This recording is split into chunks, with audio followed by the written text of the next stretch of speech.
መልካም እሺ። አሁን ደግሞ በዚህ በሶስተኛውን ፖዚሽን ወይም ደግሞ ሶስተኛው አመለካከት በቤተ ክርስቲያን በቸርች ሂስትሪ በቤተ ክርስቲያን ታሪክ ውስጥ ሶስተኛው አመለካከት ምን ነበረ የሚለውን የምናይ ነው።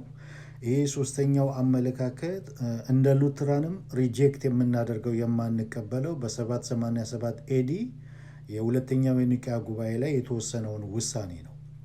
እስከዛ በፊት ግን የተደረጉትን ጉባኤቶች እንደ ሉትራን የምንቀበላቸው ናቸው። እስከ ሰባቱ ኢኮኖሚካል ካውንስሎች ማለት ነው።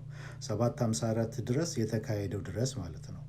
ይሄ ከ754 በኋላ 787 ላይ የተካሄደው ሁለተኛው የኒቅያ ጉባኤ ግን ሪጀክት የምናደርገው ጉባኤ ነው። እንግዲህ ይሄ ሶስተኛው ጉባኤ ስዕላትን ለአምልኮ ስዕላት ፊት መስገድን መሳምን የተለያዩ ነገሮችን የጨመረ እንትን ነው ፖዚሽን ነው። ይሄ በ787 የተካሄደው ሁለተኛ ጉባኤ ከመካሄዱ በፊት ግን ንጉሥ ቆስጠንጢኖስ አምስተኛ ማለት ነው በሮም ንጉሠ ነገሥት ገዢ በነበረበት ጊዜ ስዕላት ከታሰበላቸው መስመር ውጭ እየወጡ ስለሆነ እንግዲህ ከታሰበላቸው መስመር ውጭ እየወጡ ስለሆነ ማለት ምን ማለት ነው? ሁለተኛውን ፖዚሽን ቅድም ተመልክተናል። ስዕላትን ለመማሪያ ለትምህርትና እንዲሁም ደግሞ ቅዱሳን ኦነር ሊደረጉና ሊታሰቡ ይገባል ከሚለው ውጪ ሁለተኛው ፖዚሽን ላይ ስዕላትን መሳም፣ በስዕል ፊት መስገድ፣ ስዕላትን ማምለክ የለም ነበር ሁለተኛው ፖዚሽን። ነገር ግን ምን እየሆነ መጣ? ስዕላት ከታሰበላቸው ወይም ደግሞ ለዚህ ይጠቅማሉ ከተባለው ውጪ መስመር እየለቀቀ መጣ ማለት ነው። በዚህን ጊዜ ንጉሥ ቆስጠንጢኖስ ስዕላት ከታሰበላቸው መስመር ውጭ እየወጡ እንደሆነ ባወቀበት ሰዓት የቤተ ክርስቲያን ሊቃውንት ለዚህ ጉዳይ መፍትሄ መስጠት አለባቸው ብሎ በማሰብ የቤተ ክርስቲያን ሊቃውንትን በዓለም ዙሪያ ያሉ የቤተ ክርስቲያን ሊቃውንትን ጳጳሳትን ጉባኤ ጠራ ማለት ነው። ሰባተኛው ኢኮኖሚካል ካውንስል ማለት ነው። ጉባኤ ጠራ። በዛ ጉባኤ ላይ 338 ጳጳሳት ተገኝተዋል። በ754 ኤዲ ሰባተኛው ኢኮኖሚካል ጉባኤ ማለት ነው። 338 ጳጳሳት ከዓለም ዙሪያ ተገኝተዋል። ጉባኤው ጥልቅ የሆነ መጽሐፍ ቅዱሳዊ ምርመራዎችን የብሉይ ኪዳንንም የአዲስ ኪዳንን መጽሐፍቶች በደንብ ከመረመረ ካየ በኋላ እንደገናም ደግሞ ከስድስቱን ኢኮኖሚካል ካውንስሎች ከሰባተኛው በፊት የነበሩትን ኢኮኖሚካል ካውንስሎች ሁሉ የተወሰነውን ውሳኔ ከመረመረ በኋላ እንዲሁም የነበረውን የቸርች ትራዲሽን ያንን ሁሉ ከመረመረ በኋላ ይህንን ውሳኔ አስተላልፈዋል። ቅዱስና ኢኩሜኒካዊው ሲኖድ እኛ 338 አባቶች የቆዩትን የሲኖዶስ አዋጆችን በመከተል የተላለፉትን ዶግማዎች በተለይም የስድስቱ ቅዱስ ሲኖዶሶች በደስታ እናውጃለን። በመንፈስ ቅዱስ መሪነት ትእዛዛቸውን በጥንቃቄ ከመረመርን በኋላ ወስነናል። ማንም በሰው ምሳሌ መለኮት የሆነውን ቃል በቀለም ወይም በሌሎች ቁሳቁሶች ሊሰራ የሚሞክር ወይም ቃል ሰው ስለሆነ መለኮታዊ ባህሪው ሊገልጽ ይችላል ብሎ በማሰብ ከተስጎ በኋላም ቢሆን በእውነት ሊሳል እንደማይቻል የማይቀበል ያ ሰው የተረገመ ይሁን። ማንም ይህንን ቅዱስና ዓለም አቀፋዊ ሰባተኛውን ጉባኤ ለመቀበል እምቢተኛ ከሆነ ከአብ ከወልድ ከመንፈስ ቅዱስና ከሰባቱም ቅዱሳት ጉባኤያት የተረገመ ይሁን የሚል ውሳኔን በመጨረሻ አስተላልፏል።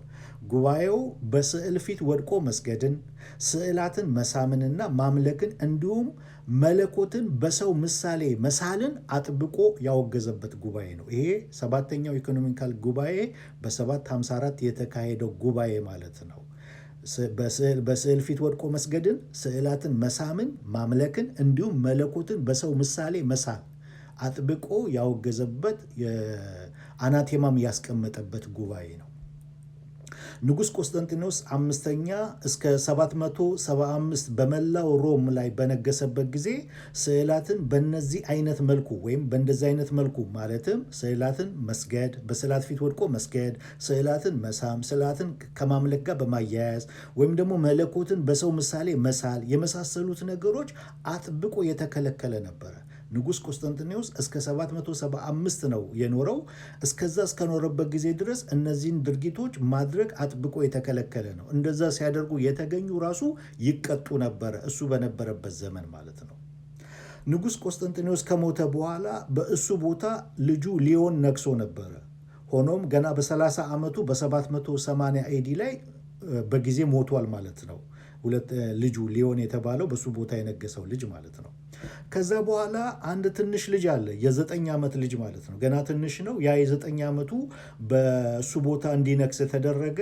እናቱም በሞግዚትነት እንድታስተዳድር ተደረገ ማለት ነው። ገና የ9 ዓመት ልጅ ስለሆነ ለአቅመ አዳም እስከሚደርስበት ጊዜ ድረስ እናቱ በሞግዚትነት እንድታስተዳድር ተደረገ ማለት ነው።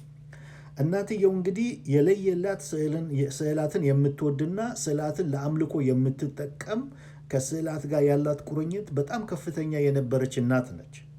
እናቱ ስዕላትን ለአምልኮ መጠቀም፣ መሳምና መስገድ የሚጸየፉ መነኩሴዎችን በሙሉ በማባረር ከቤተ ክህነታቸው በማሰናበት ስዕላትን በሚወዱ በሚያመልኩና በስዕላት ፊት ቆመው ኢንቮክ በሚያደርጉ መነኩሴዎች ተክታቸዋለች። ይቺ እናት ልጇ 19 ዓመት ሲሞላው ወታደራዊው ኃይል ስልጣንን ሁሉ ለልጇ እንድታስረክብ አደረጋት። ሆኖም ግን ከ2 ዓመት በኋላ ድጋሚ አብረው ማስተዳደር ጀምረዋል። ይቺ እናት አብራ ከልጇ ጋር እንደገና ከ2 ዓመት በኋላ ማስተዳደር ጀመረች ማለት ነው። ይቺ ሴት ልጇን አይኑን አሳውራ እንግዲህ ስልጣኑን ሁሉ በሙሉ ሊወስድባት እንደሆነ ባወቀች ጊዜ የልጇን አይኑን አሳውራ እስር ቤት ከተው በመላ ሮም ብቻዋን ያስተዳደረች ሴት ነች ይቺ ሴት። እቺ ሴት ነች እንግዲህ ሁለተኛውን የኒቅያ ጉባኤ በ787 የተደረገውን ጉባኤ የጠራችው ማለት ነው። በጉባኤው የተወሰነውን ውሳኔ በምናይበት ሰዓት እንግዲህ የጠራቻቸው በሙሉ የጳጳሶችን እንትኖች ከስዕላት ጋር ያላቸው ቁርኝት ከፍተኛ የሆነ በመጀመሪያው በባሏ በንጉሥ ቆስጠንጢኖስ የተባረሩትን እንትን ያሉትን በሙሉ ነው የሰበሰበቻቸው የጠራቻቸው። በጉባኤው ከተሰበሰቡ በኋላ ጉባኤው ይህንን ውሳኔ አስተላለፈ። ምን አለ? በቅዱሳት መጽሐፍት ላይ በጣዖት ላይ የተነገረውን ለቅዱሳት ስዕላት የሚጠቀም የተረገመ ነው። ቅዱሳንንና የተከበሩትን ምስሎች የማይስም የተረገመ ነው። ምንም አይል የማይስም የተረገመ ነው። ቅዱሳን ምስሎችን ጣዖት የሚል ሰው ምስሎቹን ክርስቲያኖች አምላክ እንዳደረጉ የሚናገር ሰው የተረገመ ነው የሚል ውሳኔን አስተላለፈ ማለት ነው። እንግዲህ በዚህ ጉባኤ ስዕላትን ማምለክ፣ በስዕል ፊት ቆሞ መስገድ፣ በስዕል ፊት ቆሞ ኢንቮክ ማድረግ፣ ስዕላትን መሳም፣ እነዚህ የመሳሰሉ ነገሮች በዚህ ጉባኤ በይፋ መጽደቁን እንመለከታለን ማለት ነው። ይሄ በሁለተኛው የኒቅያ ጉባኤ ተብሎ የሚጠራው ማለት ነው። በ787 ኤዲ ላይ የተካሄደው ጉባኤ ማለት ነው። እንደ ሉትራን ይህንን ጉባኤ አጥብቀን ነው የምንቃወመው። ይህንን ጉባኤ አንቀበለውም። ነገር ግን የሉትራን ፖዚሽን በስዕል ጉዳይ ላይ ምን ላይ ነው ማለት አጥብቀው ስዕላትን ከሚጸየፉ ስዕላትን ጣዖት ነው ከሚሉት ወገነን ስዕላትን ለመማሪያ ቅዱሳን ኦነር ሊደረጉ ሊከበሩ ሊታሰቡ ይገባል ከሚለው ወገነን ወይስ ደግሞ ስዕላትን እንደ ማምለክ መስገድ መሳም እንትን ከሚሉት ወገነን? የትኛው ፖዚሽን ላይ ነን እንደ ሉትራን የሚለውን በሚቀጥለው ቪዲዮ ላይ ብቀዳላችሁ ይሻላል። ደቂቃው ቶሎ ነው የሚያልቀው። ስለዚህ በሚቀጥለው ቪዲዮ ላይ የሉትራንን ፖዚሽን በስዕል ዙሪያ ያለንን ፖዚሽን ከኮንፌሽናችንና ከሰርቪስ ቡካችን በመጥቀስ ለማስቀመጥ የመጨረሻውን ቪዲዮ ሞክራለሁ። ጸጋ ይብዛላችሁ።